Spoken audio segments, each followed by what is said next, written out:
Welcome back, everyone. Ready to dive into something pretty mind-blowing. Today, we're tackling consciousness. Ooh, ambitious. Oh, it is.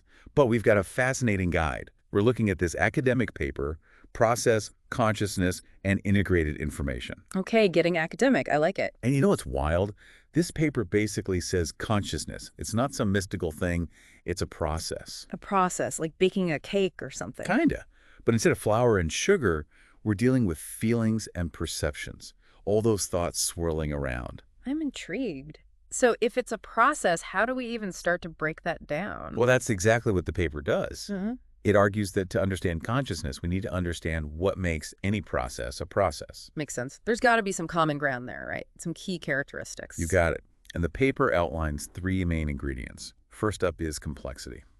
Complexity, huh? I can see that. Our experiences are anything but simple, right? Exactly. Think about right now, the feeling of your chair, the sound of my voice. Maybe you're remembering what you had for breakfast. All those things woven together. Creating this intricate tapestry of experience. And the paper argues you can't really have these non-experiential parts to consciousness.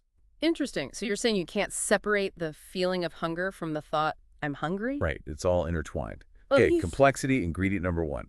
Next up, we have functionality. Functionality, you mean our experiences actually do something. They're not just passive. Exactly. They influence our thoughts, our actions, how we perceive the world. Like, think about listening to music to relax. Yeah. It's not just sounds, it's actually shifting my mental state, hopefully towards calmness. Right. It's not just the experience itself, but the effect it has on us. And that brings up this whole debate about epiphenomenalism. Epi what now? Epiphenomenalism. It's this idea that consciousness is just a byproduct of brain activity, that it doesn't actually influence anything. But this paper pushes back against that. So it's saying our experiences really do have real-world effects. Exactly. And it gets even more interesting when you consider the different types of consciousness. Types. Like different flavors. Uh-huh. Kinda. There's access consciousness, the stuff we can actually report on, use in our thinking, and then there's phenomenal consciousness. Okay, I'm listening. What's phenomenal consciousness? It's that subjective feeling of what it's like to have an experience. A classic example is that experiment where you see a bunch of letters flashed quickly. Oh, yeah, I've heard of that. You can't remember all the letters, but you have this feeling of seeing more than you can actually report. Exactly. That's phenomenal consciousness in action. It's like that tip of the tongue feeling. You know the word is in there somewhere, but you can't quite access it. Ah, so frustrating. But I get it. It's that feeling that's key, even if you can't put it into words. Right. Okay, so we've got complexity, we've got functionality. What's the third ingredient in this process recipe? The third ingredient is temporality, meaning consciousness unfolds over time. Okay, so it's like a river, constantly flowing. Precisely. It's not a static picture, but this dynamic movie. Experiences emerge, they fade away, they influence each other. You can never step in the same river twice. It's like each moment of awareness is unique, fleeting. And this makes me think about those weird experiences that are hard to explain, like a growing pain that slowly intensifies, or even just the feeling of time passing. Yeah. The paper calls those non-paradigmatic experiences. They really highlight that temporal dimension. Right, they're not a single snapshot. They're all about the unfolding over time. Exactly. So we've got our three core ingredients: complexity, functionality, temporality, the building blocks of any process, including consciousness. Okay, I'm following so far. But then the paper takes it a step further. It introduces this concept of self-transformative processes. Yes. Now we're getting to the heart of it. These self-transformative processes are key to understanding how consciousness actually works. Okay, break it down for me. What are these self-transformative processes all about? Think of a stretched bow. The bow stretches the string, right? But the string is also pulling back on the bow. Okay, kind of push and pull. Exactly. They're in this constant loop of mutual influence, and that creates a new state, the stretched state, that wouldn't exist without this interplay. Interesting. But wouldn't a stretched bow eventually lose its tension? How does this relate to consciousness, which is always going? Good point.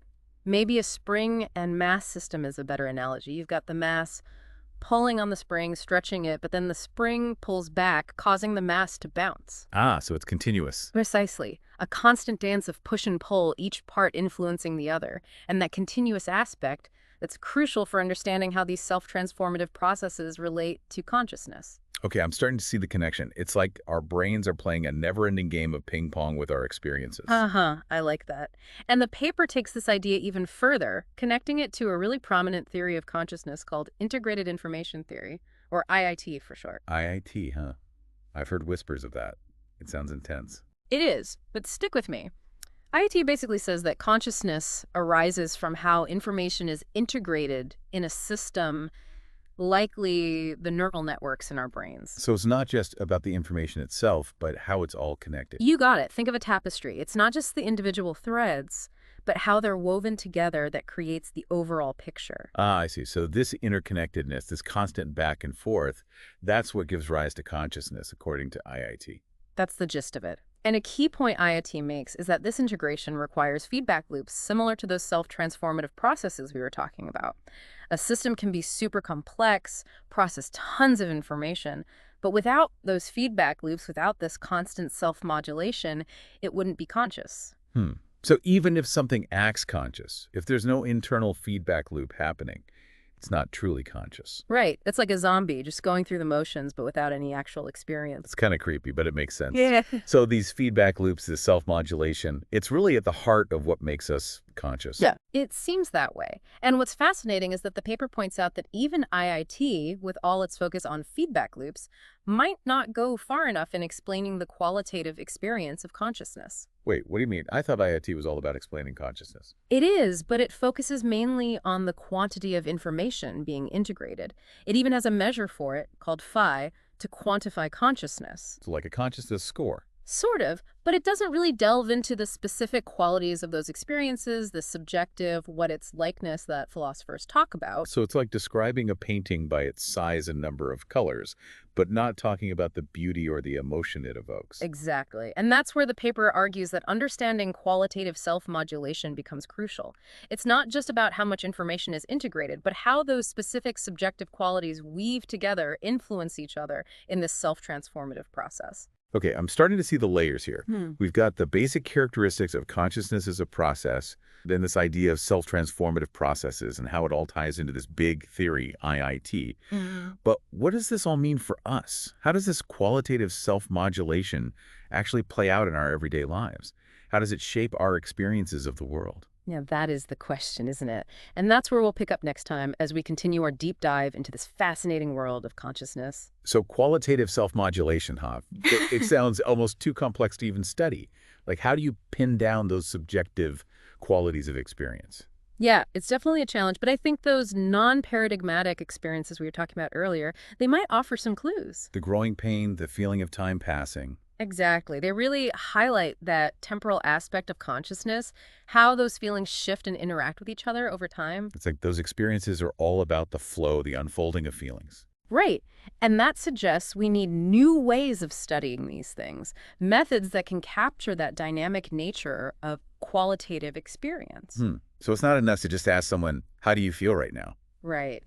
We need to understand how those feelings evolve, how they influence each other in this constant dance of qualitative self-modulation. So instead of a snapshot, we need a video, something that captures the whole movie of our inner experience. That's a great way to put it. Some researchers are using techniques like real-time experience tracking, where people continuously report their feelings as they're happening. So like imagine wearing a special watch that prompts you every few minutes to describe what you're experiencing. Yeah, something like that. It's still early days, but it's a way to start gathering richer data about how our inner world is constantly shifting.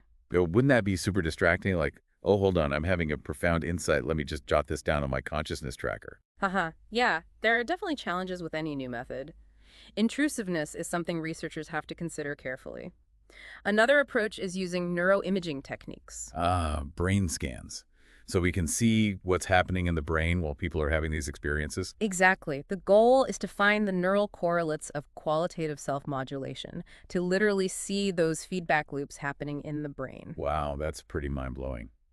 But even if we can see those neural patterns, will we ever really grasp the subjective feeling of qualitative self-modulation, that what its likeness? That's the million-dollar question, isn't it? There's a big debate about